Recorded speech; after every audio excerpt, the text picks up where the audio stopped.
Wow, নিজের ক্যারিয়ারে আন্তর্জাতিক ম্যাচে দুইবার কিপিং করে মহেন্দ্র ধোনিকে পিছনে ফেলিয়ে বিশ্ব রেকর্ড করে ফেললেন বাংলাদেশের ওপেনার রনি তালুকদার। দর্শক, আজ নিউজিল্যান্ডের বিপক্ষে তৃতীয় ওয়ানডে ম্যাচে খেলতে নামেন বাংলাদেশ দল। এই ম্যাচে বৃষ্টির কারণে 17 রানে এগিয়ে থাকা নিউজিল্যান্ডকেই জয় ঘোষণা করেন আম্পায়ার।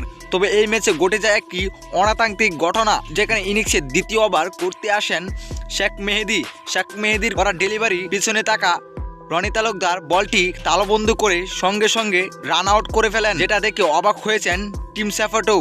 কারণ এত তাড়াতাড়ি টিম শেফার্ড আউট হয়ে যাবেন এভাবে কখনোই ভাবতে পারেন নাই। দর্শকের আগে দ্রুত গতিতে স্টাম্পিং করে রেকর্ড করেছিলেন ভারতের কিপার মহেন্দ্র ধোনি। অস্ট্রেলিয়ার বিপক্ষে 0.8 সেকেন্ডে স্টাম্পিং করেছিলেন মহেন্দ্র ধোনি, যেটা বিশ্ব রেকর্ডের 1 নম্বরে ছিল। কিন্তু মহেন্দ্র ধোনিকে পিছনে ফেলিয়ে আজ নিউজিল্যান্ডের বিপক্ষে টিম শেফার্ডকে আউট করে বিশ্ব রেকর্ড করে ফেলেছেন রনি তালুকদার, যেখানে 0.6 সেকেন্ডে রান আউট করে বসেন রনি তালুকদার। এমন রান আউট করে ইতিহাস সৃষ্টি করে ফেলেছেন নিজের ক্যারিয়ারে আন্তর্জাতিক ম্যাচে দুইবার কিপিং করে।